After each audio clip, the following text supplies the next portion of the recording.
আমার স্বামী মারা যাওয়ার 1 মাসের মাথায় উপায় না পেয়ে 4 বছরের ছোট মেয়েটাকে নিয়ে যেদিন ছোট বোনের বাসায় উঠেছিলাম, সেদিন না বুঝতে পারলেও আন্দাজ করতে পেরেছিলাম আমার এই আগমনে আমার ছোট বোন এবং তার স্বামী দুজনে কেউই আমার উপর খুশি হয়নি। কিন্তু আমি যে নিরুপায় ছিলাম, না ছিল বাবা মা, না ছিল কোনো ভাই, দুকুলে থাকার জন্য শুধু ছোট বোনটাই ছিল।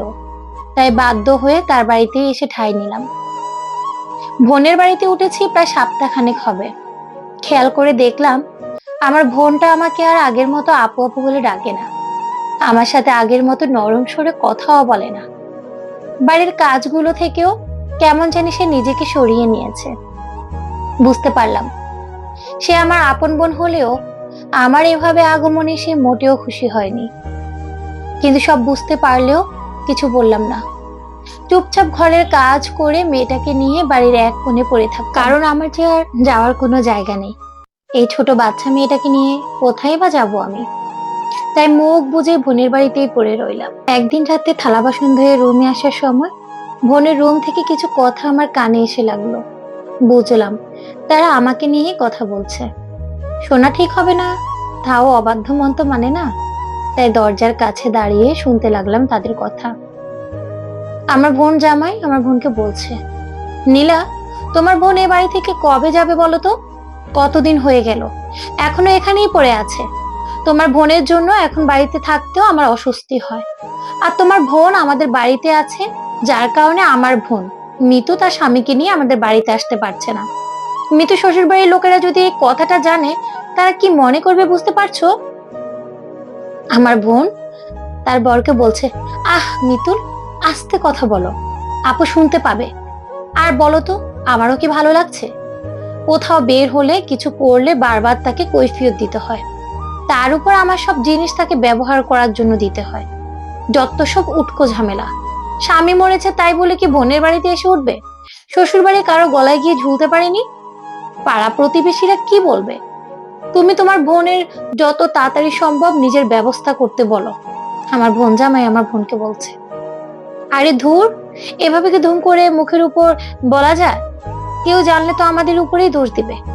পারছি গিলতে, না পারছি সইতে। আমার বোন মুখটা বাঁকিয়ে তার হাজবেন্ডকে, দূর বাবা, একদম ভাল লাগে না, যত সব ঝামেলা আমার ঘাড়ে এসে জুটে। আমার বোনের স্বামী এই কথাটা বলেই থেমে গেল। বুঝতে পারলাম তারা হয়তো ঘুমিয়ে পড়েছে। খেয়াল করে দেখলাম আমার চোখ থেকে পানি পড়ছে। চোখের পানিটা মুছে মুখে হাসি বজায় রেখে ঘরে ফিরে এলাম। দরজা ঠেলে ভিতরে দেখি আমার 4 বছরের পিউটা বিছনায় বসে খেলছে। আমাকে দেখেই সে প্রশ্ন করলো, আম্মু, আমরা কখন আমাদের বাড়িতে যাব? আব্বু কখন আমাদের নিতে আসবে? খালামনির বাসায় আমার আর ভালো লাগছে না। মেয়ের কথা শুনে প্রাণ প্রাণ চেষ্টা করছি যেন চোখের জল আটকানো যায়। প্রিয়র কাছে এসে তাকে নিজের সাথে জড়িয়ে কাপা কাপা গলায় মিথ্যা আশ্বাস দিতে লাগলাম, আসবে সোনা, তোমার আব্বু আসবে, কিছুদিন পরেই চলে আসবে, এখন তুমি ঘুমাও মা। প্রিয় চুপচাপ শুয়ে পড়লো। আমি ওর মাথায় আলতো করে হাত বুলিয়ে দিতে থাকলাম, তবে আমার চোখ থেকে এখনো পানি পড়ছে। আমার স্বামী রাতুল 1 মাস আগে রোড অ্যাক্সিডেন্টে মারা যায়। রাতুল আপন বলতে তার মা, বড় ভাই আর একটা বোন ছিল। আমার আর রাতুলের বিয়ের কয়েক মাস পর আমার শাশুড়ি মারা যায়। রাতুল পিউকে নিয়ে বেশ চলছিল আমার জীবন, মোটামুটি সচ্ছল ছিলাম আমরা। রাতুল যখন বেঁচে ছিল আমার আত্মীয় স্বজনের অভাব ছিল না, কিন্তু রাতুলের মৃত্যুর পর আর কেউ আমার পাশে এসে দাঁড়ালো না, এমনকি আর ভাই বোন কেউ না। বুঝলাম তারা শুধু নামেই আত্মীয় ছিল। রাতুল যখন বেঁচে ছিল তখন সপ্তাহে 2-3 বার নীলা আমাকে ফোন করত তাদের বাসায় বেড়াতে আসার জন্য। আমাদের আপ্যায়নের কোনো কমতি ছিল না। আর এখন গোসল করে বের হতেই শুনলাম নীলা কাউকে ধমকাচ্ছে। আমি তাড়াতাড়ি রুম থেকে বেরিয়ে দেখলাম নীলা আমার ছোট পিউটাকে ধমকাচ্ছে। এই, তুই ফ্রিজ থেকে কাকে জিজ্ঞেস করে কেক নিয়েছিস? এটা নিলয়ের বাবা ওর জন্য এনেছিল, তুই কিনা সেটা নিয়ে খাওয়া শুরু করে দিয়েছিস। আজ ছেড়ে দিলাম, কিন্তু আরেকদিন যদি না জিজ্ঞেস করে কোনো খাবার খেয়েছিস তো তোর পিঠে চামড়া তুলে ফেলবো। যত সব ঝামেলা। নীলা পিউর হাত থেকে কেকের পিসটা নিয়ে ডাস্টবিনে ফেলে দিল। আমি সামনে এগিয়ে গেলাম না, ঠায় দরজার সামনে দাঁড়িয়ে রইলাম। নীলা চাইলেও কিন্তু আমার ছেলেটাকে এই কেকটা খেতে দিতে পারতো, তা না করে সে ডাস্টবিনে ফেলে দিল। এখন প্রায় বিকেল 3:30। আমি আমার সব জিনিসপত্র গুছিয়ে নিলাম। আর যাই হোক, যে বাড়িতে আমার মেয়েটাকে সামান্য কেক খাওয়ার জন্য কথা শুনতে হয়, সে বাড়িতে আমি আর আশ্রয় নেব না। মানুষের বাড়িতে কাজ করে রোজগার করব, তাও আর অন্যের উপর নির্ভরশীল হব না। আচ্ছা, টাকাই কি সব? টাকা ছাড়া কি কারোর সাথে কোনো সম্পর্ক রাখা যায় না? পরক্ষণেই নিজের মনকে বললাম, হ্যাঁ, দুনিয়াতে এখন টাকাই সব। টাকা ছাড়া যে মানুষের কোনো মূল্য নেই। যে রাতুলের মৃত্যু, সেটা আমাকে চোখে আঙ্গুল দিয়ে দেখিয়ে দিয়েছে। নীলা আর তার স্বামী চাইলেও আমাদের সাহায্য করতে পারত। তাদের সে সামর্থ্য আছে, কিন্তু তারা তা করলো না। নীলার স্বামীর কথা না হয় বাদই দিলাম, নীলা তো আমার নিজের মায়ের পেটের বোন। সে কি করে আমার এই দুঃসময়ে এমনটা করতে পারলো? সে কিন্তু চাইলেও তার স্বামীকে বুঝিয়ে আমাদের তার বাসায় রাখতে পারতো, কিন্তু সে উল্টো আমার বাচ্চাটার সাথে খারাপ ব্যবহার করেছে। ঠিক আছে, থাকো তোমরা তোমাদের টাকা নিয়ে।